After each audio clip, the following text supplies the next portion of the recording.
আসসালামু আলাইকুম, সবাইকে শুভেচ্ছা জানাচ্ছি। এই মুহূর্তের লাইভে আমি মুজিবুর রহমান চৌধুরী চঞ্চল। আমরা যে কোনো জিনিস ব্রেকিং এর মাধ্যমে জানিয়ে দেওয়ার চেষ্টা করি।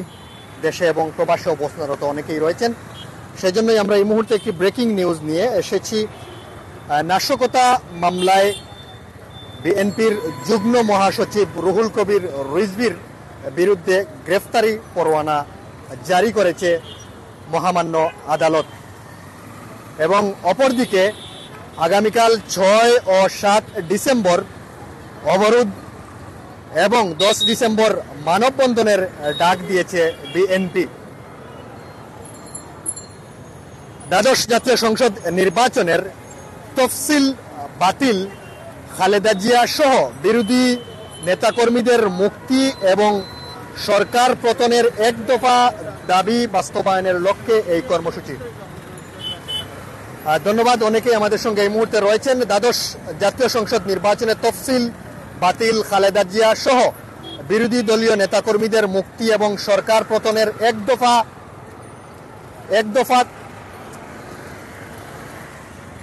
দফা দাবি বাস্তবায়নের লক্ষ্যেই 10ম দফায় কর্মসূচির ঘোষণা দিয়েছে বিএনপি। ঘোষিত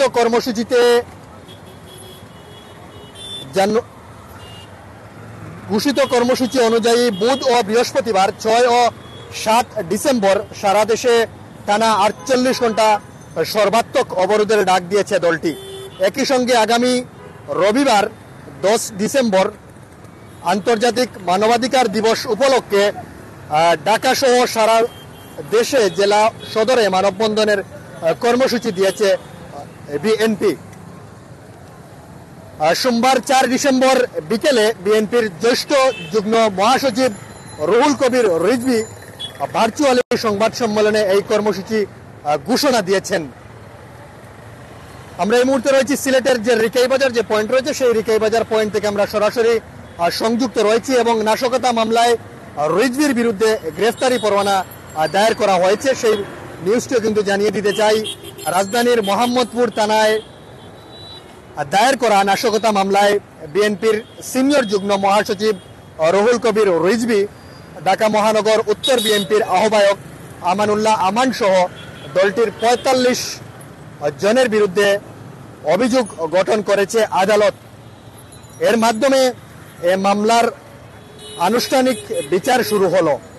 এ মামলায় রুহুল কবির রিজভী পলাতক থাকায় তার বিরুদ্ধে গ্রেফতারি পরোয়ানা জারি করেছে মহামান্য আদালত।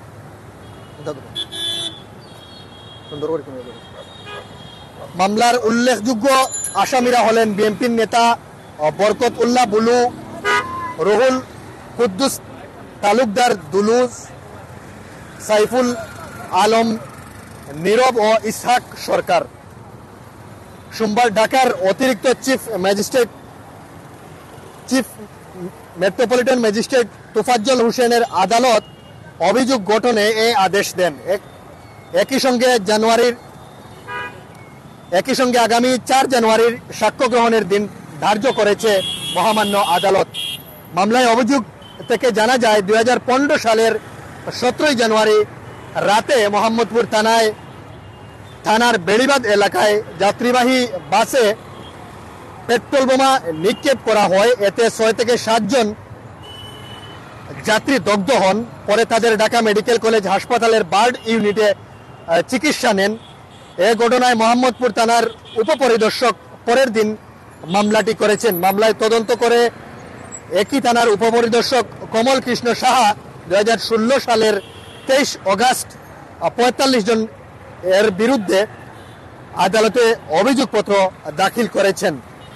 নাশকতা মামলায় বিএনপির যুগ্ম মহাসচিব রুহুল কবির রিজভী এর বিরুদ্ধে গ্রেফতারি পরোয়ানা জারি করা হয়েছে, যিনি এই মুহূর্তে দেশে ভার্চুয়াল জগতের মাধ্যমে ভার্চুয়ালি সংবাদ সম্মেলনের মাধ্যমে সব ধরনের আন্দোলন ও সংগ্রামের বার্তা দিচ্ছেন এবং দেশবাসীকে আহ্বান জানাচ্ছেন সব ধরনের হরতাল এবং অবরোধে সফলভাবে সার্থক এবং সফল করার জন্য দেশবাসীকে আহ্বান জানিয়েছেন সেই বিএনপির যুগ্ম মহাসচিব রুহুল কবির রিজভির বিরুদ্ধে কিন্তু গ্রেফতারি পরোয়ানা জারি করেছে এবং পাশাপাশি দুটি কর্মসূচি দিয়েছে বিএনপি সহ অঙ্গ সহযোগী সংগঠন।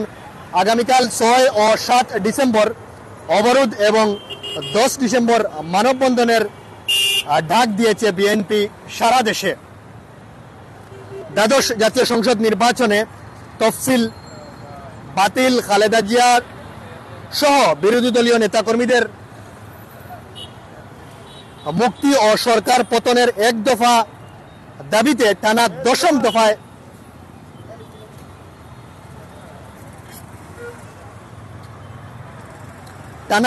দফায় এই কর্মসূচি ঘোষণা করেছে বিএনপি।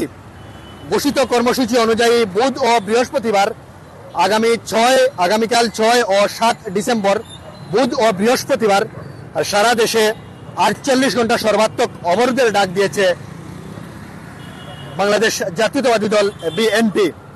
একই সঙ্গে আগামী রবিবার 10 ডিসেম্বর আন্তর্জাতিক মানবাধিকার দিবস উপলক্ষে ঢাকা সহ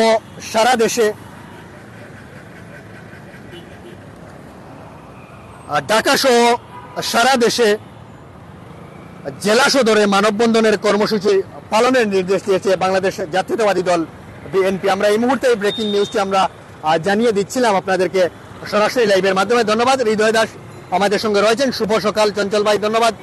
শুভ বিকেল চঞ্চল ভাই, ধন্যবাদ। বিদায় দেন গানটি নিয়ে এসেছি, ধন্যবাদ জানাচ্ছি। আসলে হৃদয় দাসের এই কমেন্টটি আসলে আমরা বুঝতে পারিনি, আসলে সরাসরি সংযুক্ত রয়েছি। ব্যক্তিগত মতামত অনেকেই পেশ করছেন। এই মুহূর্তে কে কোন জায়গা থেকে সংযুক্ত রয়েছেন আমাদেরকে জানাবেন। ঠাকুরগাঁও মির্জা ফখরুল ইসলাম আলমগীর স্যার খুব কাছের, আসলে কি কমেন্ট করেছেন আসলে এখন পর্যন্ত বুঝি নাই, সেই কমেন্টটি আমরা জানার অনুরোধ করছি। আসলে সরাসরি লাইভে অনেকেই কমেন্ট করছেন। এই মুহূর্তে এমডি সেলিম আমাদের সঙ্গে রয়েছেন, ধন্যবাদ। পুরো বাংলাদেশ সব দলীয় সভা ঐক্যবদ্ধ হয়ে রাজপথে চলে আসুন, ইনশাল্লাহ স্বৈরাচার পতন হয়ে যাবে। ধন্যবাদ জানছি। ব্যক্তিগত মতামত অনেকেই কমেন্ট করছেন দেশ এবং প্রবাস থেকে, ধন্যবাদ। আসলে কে কোন জায়গা থেকে সংযুক্ত রয়েছেন আমাদেরকে জানাবেন। একরাম হুসাইন আমাদের সঙ্গে এই মুহূর্তে সংযুক্ত রয়েছেন, ধন্যবাদ একরাম হুসাইন আমাদের সঙ্গে এই মুহূর্তে সংযুক্ত রয়েছেন। মুজিব ভাই কি হয়েছে ভাই, ধন্যবাদ। আসলে লাইভে সংযুক্ত রয়েছেন, ব্যক্তিগত মতামত অনেকেই কমেন্ট করছেন, সবাইকে ধন্যবাদ জানাচ্ছি। এবং পাশাপাশি এই মুহূর্তে দেশ এবং প্রবাসের অনেকেই আমাদের সঙ্গে সংযুক্ত রয়েছেন এবং আমরা ব্রেকিং এর মাধ্যমে এই মুহূর্তে জানিয়ে দিচ্ছি আগামী 6 ও 7 ডিসেম্বর আবারও নতুন কর্মসূচি দিয়েছে বাংলাদেশ জাতীয়তাবাদী দল বিএনপি এবং পাশাপাশি 10 ডিসেম্বর মানববন্ধনের ডাক দিয়েছে বিএনপি সারা দেশে। ধন্যবাদ জুবের আহমদ। কিতা খবর ভাই? আলহামদুলিল্লাহ প্রিয় ভাই, আপনাদের দোয়া এবং ভালোবাসায় ভালো রয়েছে। এবং একই সঙ্গে আগামী রবিবার 10 ডিসেম্বর আন্তর্জাতিক মানবাধিকার দিবস উপলক্ষে ঢাকা সহ সারা দেশের সদরে মানববন্ধনের কর্মসূচির পালনের নির্দেশ দিয়েছে বাংলাদেশ জাতীয়তাবাদী দল বিএনপি।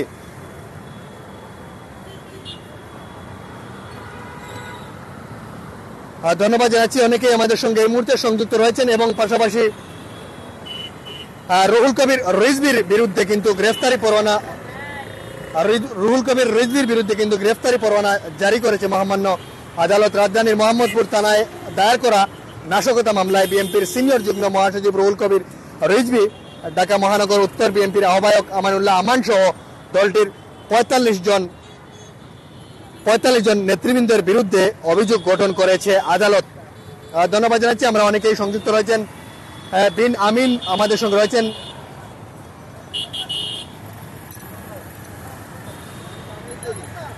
ধন্যবাদ জানাচ্ছি। বিন আমিন খন্দকার আমাদের সঙ্গে সংযুক্ত রয়েছেন। সবাই যদি নিউজের কমেন্টগুলো দেখে এবং পড়ে তাহলে বুঝতে পারবেন বাংলাদেশের মানুষ কি চাচ্ছে। ধন্যবাদ জানাচ্ছি। অনেকেই আমাদের সঙ্গে রয়েছেন। বিন আমিন খন্দকার আমাদের সঙ্গে রয়েছেন। একরাম হুসাইন, মুজিব ভাই আপনার টিকটক আইডি আছে নাকি? হ্যাঁ, আমার টিকটক আইডি আছে চঞ্চল চৌধুরী নামে। সেই টিকটক আইডি দেওয়া সম্প্রচার ব্রেকিং এর মাধ্যমে জানিয়ে চঞ্চল চৌধুরী আইডিতে আপনারা সংযুক্ত হবেন টিকটকের মাধ্যমে। ধন্যবাদ জানাচ্ছি। একরাম হুসাইন ভাই, মায়ের ভাই এবং বোনেরা রয়েছেন সিলেটের রিকাবি বাজার পয়েন্ট থেকে আমরা সরাসরি সংযুক্ত ছিলাম। এই মুহূর্তে আসলে সিলেটের আকাশ মেঘাচ্ছন্ন আজ এবং ঘুড়ি ঘুড়ি বৃষ্টি হচ্ছে কোথাও কোথাও। ধন্যবাদ জানাচ্ছি। আসলে সিলেট মহানগরীর সর্বশেষ পরিস্থিতি আপনারা দেখছেন। আজকে যেহেতু কোনো অবরোধ নেই, হরতাল নেই, সেজন্য সিলেট মহানগরীতে স্বাভাবিক গতিতে গাড়ি চলাচল রয়েছে এবং যান চলাচল স্বাভাবিক রয়েছে এবং রাস্তায় যান চলাচল এবং মানুষের উপস্থিতি কিন্তু রয়েছে, দেখতে পাচ্ছেন বিদ্যমান, এবং সব ধরনের দোকানপাট খোলা রয়েছে এবং সেই ব্রেকিং নিউজ কিন্তু আমরা জানিয়ে দিয়েছি আপনারা। দীর্ঘ সময় অনেকেই আমাদের সঙ্গে সংযুক্ত ছিলেন, সবাইকে ধন্যবাদ জানিয়ে এই মুহূর্তে সংক্ষিপ্ত লাইভ থেকে বিদায় নিচ্ছি। সবাই ভালো থাকবেন আর সুস্থ থাকবেন সেই আশা এবং প্রত্যাশা। আসসালামু আলাইকুম।